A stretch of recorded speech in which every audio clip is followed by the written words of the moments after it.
أشهد أن محمد رسول الله.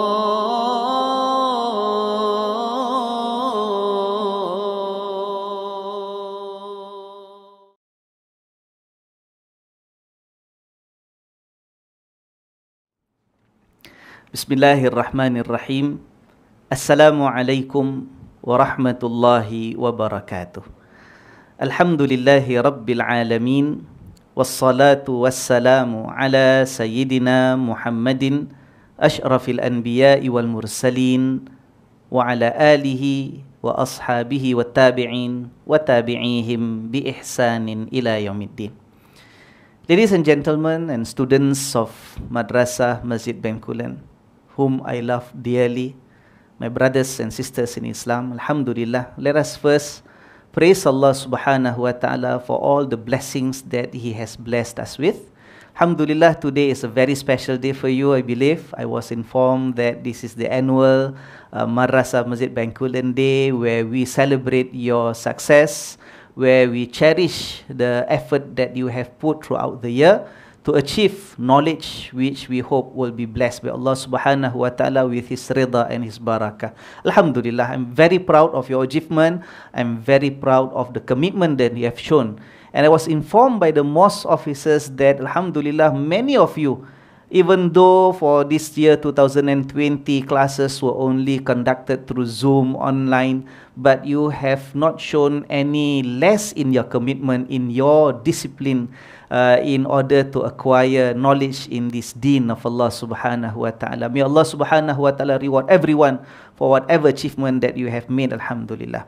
Now, my dear students, my dear sisters and brothers, Alhamdulillah, I was informed that there are quite a huge number of students who have been registered as students in Madrasah Masjid Bengkulan, but this year quite special because about 6 Hafizul Quran have been graduating from the mosque, Alhamdulillah.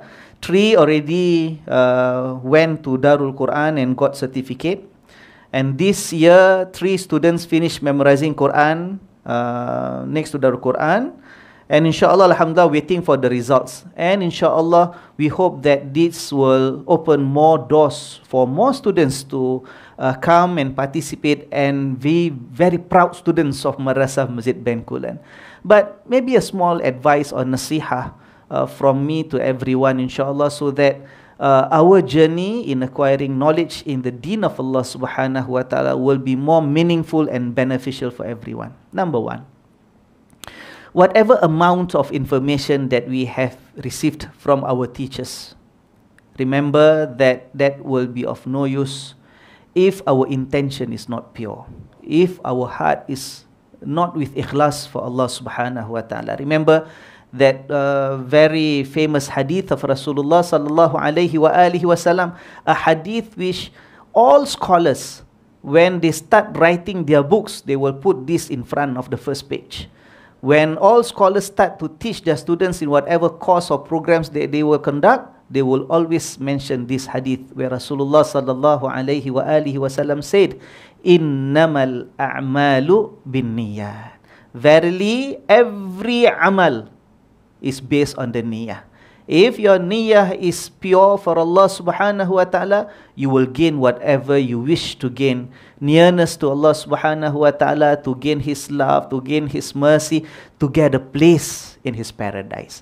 But if that intention is not there in our hearts, when we learn something, although the name is fiqh, the name is tawheed, the name is aqidah, Quran and so forth, but the intention is not for Allah subhanahu wa ta'ala, that will not bring us closer to His paradise.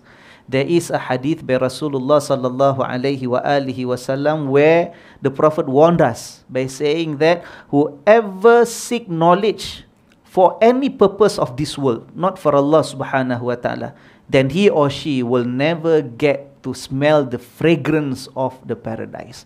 Not even the smell of paradise. And we know that the smell of paradise can be achieved even thousands and thousands of miles away from the paradise, to show that how fragrant the paradise is. But when someone is said by Rasulullah sallallahu alaihi wasallam to fail to even to get the smell of paradise, means that he is very, very far away, pushed away by Allah subhanahu wa ta'ala from entering his Jannah. That's number one. Number two, apart from being ikhlas for Allah subhanahu wa ta'ala, remember that every one of us who gain knowledge in Islam must have that commitment to practice what we learned. Must have that commitment to practice what we learn, and that's called amal. Yeah. When we learn, however huge the amount of information that you gain from your teachers, but you do refuse to practice it, you refuse to follow by it, to abide by it, then that will not bring you any happiness, will not bring any safety to you in this world and also in the hereafter. There is a proverb by the Arabs, and this proverb, although not the hadith, but has been mentioned by scholars to show that this is something that is in line with the religion, and that is the phrase, al-ilmu bila amal kasyajari bila thamar. Knowledge without amal, without practice, is like a tree which does not bear any fruits. It will not be beneficial. It's a waste of time. It's a waste of your age, waste of your Saturdays and Sundays, a waste of your evenings, right? If you learn something but you don't practice it. Number three, my advice to everyone, and including myself also, is that when we gain knowledge, when we graduate from a school, when we feel that we have that amount of information that set us apart from other people who are ignorant in the religion, be humble. Be humble. Never ever allow our heart to be filled with arrogance with what we knew, with what we learned.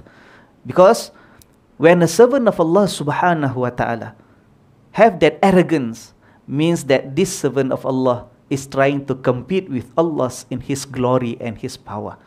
And that is something that will never be accepted by Allah subhanahu wa ta'ala. Those who return to Allah on the day of judgment, carrying even the slightest amount of arrogance in his heart, will never enter paradise. And that is the danger also for those who have knowledge. So 3 small advice from me, but very important. Number 1, again, purify our hearts and our intention. Number 2, be committed in practicing whatever we learned and we knew. Number 3, be humble with our knowledge. Imagine, my dear brothers and sisters, if we are on a journey, we took all the trouble, we get exhausted by walking and following that journey because we want to reach to a certain destination, for example. What's the purpose of those journey? What's the purpose of spending every drip of our energy, but at the end of the day, we don't reach our destiny, or we don't reach our destination, we don't reach our target? That is an example of a person who does not have purity in his intention. When you don't have ikhlas in your niyyah, you will not reach your destination. You will not reach Allah subhanahu wa ta'ala. Without ikhlas, you will be very tired in walking, but you don't reach your target. With knowledge, but without amal, is when you reach your target, you reach your destination, but when you are there, you don't find anything. It's a waste of time. So, the danger of the first type, there is no ikhlas in the niyyah, you will never reach the destination. The danger of the second illness, and that is knowledge without amal, you reach your destination, but there's nothing there. You don't gain anything. It's a waste of time. And the danger of the third illness, and that is you have knowledge, but you are not being humble to yourself, to Allah subhanahu wa ta'ala. You reach your destination, but there you will receive punishment rather than reward in paradise. And that's another danger. So avoid these 3. Avoid these 3. Right? Make that as part of our commitment to Allah subhanahu wa ta'ala. Whether you are still a student in Madrasah Masjid Bengkulan, or after you graduate, or even after in your adult years, inshallah, until the end of our life, remember these 3. We are obliged as Muslims to learn and gain knowledge, but these 3 must be observed. Again, allow me to repeat, have ikhlas in our niyyah, practice what we learn, and be humble. InsyaAllah, may Allah subhanahu wa ta'ala continue to grant you success, not only in this world, but when we return to Allah in the day of judgment. Bismillahirrahmanirrahim. Alhamdulillahi Rabbil Alamin. Allahumma salli ala Sayyidina Muhammad wa ala alihi wa sahbihi wa barik wa sallim. Allahumma aslih lana dinana alladhi huwa ismatu amrina, wa aslih lana dunyana allati fiha ma'ashuna, wa aslih lana akhiratana allati fiha ma'aduna, waj'alil hayata ziyadatan lana fi kulli khair, waj'alil mauta rahatan lana min kulli syarr. Allahumma inna na'udzubika min ilmin la yanfa, wa min qalbin la yakhsha, wa min nafsin la tashba', wa min da'watin la yustajabu laha birahmatika ya arhamar rahimin. Rabbana atina fid dunya hasanah wa fil akhirati hasanah wa qina adzaban nar. Sallallahu ala sayyidina Muhammad wa ala alihi wa sahbihi wa sallam. Walhamdulillahi rabbil alamin. Again, congratulations to everyone. Wassalamualaikum warahmatullahi wabarakatuh.